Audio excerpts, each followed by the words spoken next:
Hello crafty cuties, welcome back to a really simple video today. In part one, we created these really cute wing clusters using the Tim Holtz transparent wings, which were kind of the star of the show, or at least the idea. And so I have a bunch here that are done, and a lot of times when I make embellishments like this, I have people ask, what do you do with these? Well, a lot of times I might just stick them on a journal page or a scrapbook layout or a craft project, but for these I wanted to do something so that they could become a part of a finished project that you could really get some good use out of in a journal. So we are going to just create some book page pockets because I have people ask a lot, how do I use book pages? And I use them in lots of ways, but today we're just going to use them in creating some simple pockets. So this is a really simple video, but if you haven't seen part one where we created these, please go check that out and come back here. I wanted to give you one alternative way to make these pockets if you want something even simpler, and that would just be to use either a craft bag or some type of a glassine bag, and you can literally just stick these on and it's a finished project. I really like that idea, but for today, we are going to go through and use some book pages. I'm using the Oxford Book of Wildflowers. I recently got this, oh gosh, where did I get it? I got it from, see that I do actually use them by cutting them out as well. We're just going to go through and find a page right here. Just find a page you like. It doesn't have to be full of illustration. It can really be whatever you want. And then for the back part, I'm just using, I have some scrap book pages that I just kind of need to use up. So I'm going to use that, but you can use just regular scrap paper or even printer paper would work for this. Okay, so you have to determine what size you want, and I know what size my junk journals usually are, so I'm going to tailor that to this size. I just grabbed one real quick just so we can kind of see, but I am going to just rip all around, and yes, we are, you know, ripping off some of the pretty picture, but we are using it, and that is the good thing.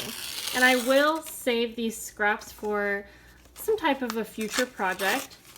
So I want this to be a little bit smaller than my page would be, because this is going to be a pocket that we can just put into a junk journal.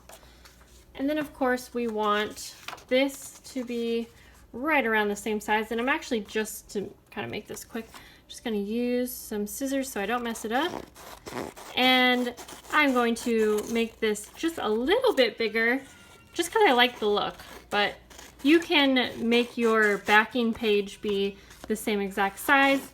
It doesn't really matter. Like I said, this is going to be a pretty simple and easy little project here, since we already spent the time creating the part that goes on top. Just going to use some ink to go around the edges. I can hear Arlo and Alistair playing. Kind of crazy. Hans is with them, so Mama is filming. And if you want, you can go around the book edges too. Okay. Now I am going to use my sewing machine, but you can use glue. In fact, after this, I'll make one without a sewing machine. Go ahead and pick one of your clusters. I'm going to go ahead and do this one right here. So first of all, we're going to sew this on the top, because if we sewed it when the pocket was put together, it would sew the top together. So we're going to go ahead and I have it on a cross stitch.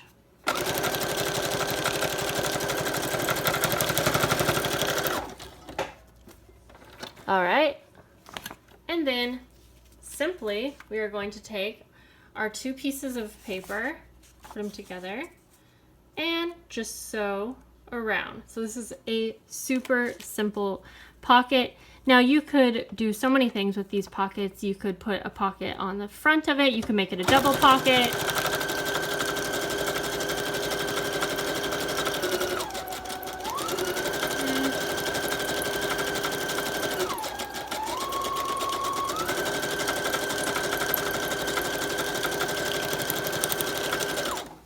I really just like this because we're actually using a book page And there we go. That one's finished. So we'll make one more together.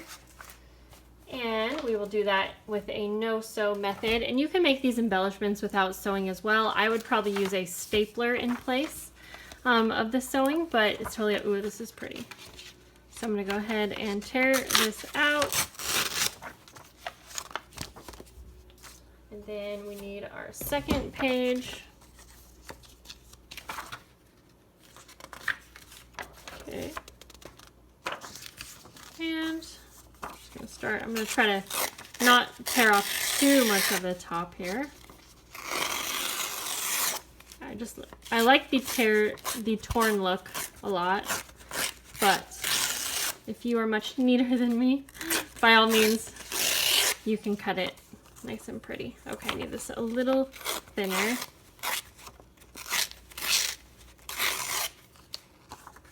Okay, yeah, that's a good size. And then again, I don't know why, but I kind of like just cutting this second page that goes behind it. Just preference.